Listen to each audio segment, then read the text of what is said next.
Now let's talk about the Magus, but this card I call the Bear Dreamer card in the Aleister Crowley Thoth Tarot.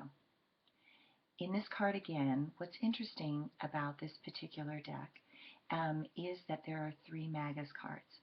If you go to buy this deck, there is a green box that is a big box, and the cards are bigger. And in that deck, there is only one Magus card. But if you buy the blue box, that is a smaller deck, the blue box actually has three Magus cards in it. And I'm sure there's some of you that are going, why is that? Well, Aleister Crowley did a really interesting thing. He tried to make the cards astrologically correct and numerologically correct at the same time. So, yet there's magic in numbers. And so, if you think of it, there are 12 astrological signs, but how many planets are there? And this is a trick question because the answer is actually 10.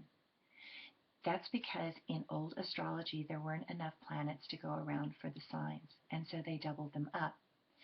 And then when they discovered telescopes, they were like, oh wow, we can see Neptune, we're going to give it to Pisces. Oh wow, we can see Uranus, and we're going to give it to Aquarius.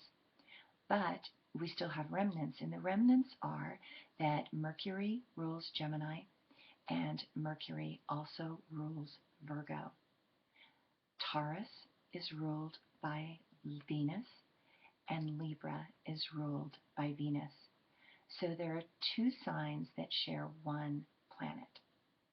So this particular card, what happened with Aleister Crowley was that he realized that he needed to get the card number balance between the astrology and the planets. So now if you add these two cards in, you get a balance in the major arcana between planets and astrological signs. So instead of 22 cards, there's actually 24. So that's one of the interesting quirks about this particular deck and one of the secrets. So this particular card, even though it's the Magus, and the Magus is oftentimes associated with Mercury, and the energy of this is actually Mercury, this particular card I have associated as Neptune. So if you look at this card has a deeper, darker blue, and so think of it as the watery depths of Neptune. And it also has a deeper kind of yellowish gold to it, which kind of connects you to the higher realms. So this card is definitely connected to your throat chakra, but it's almost going into that dreamlike, dark, watery element that kind of connects you when you're asleep. Think of it as the direction of the west. And so this card is similar to the other Magus card because it does have the symbols of water and fire and air and discs, but it's structured differently because the man in the picture is actually inside a bear. And bear is always the symbol of the West and the guardian of your dreams. So with this card, just like the Magus, you're trying to learn communication, but in this case, you're trying to learn a type of communication, and that's about dream interpretation, understanding your higher self, questioning on a deeper level, looking for answers in the intuitive realms. So now your skill set that you need to be learning is inward, not outward. So whereas the entrepreneur card, it's outward, this particular card is definitely inward.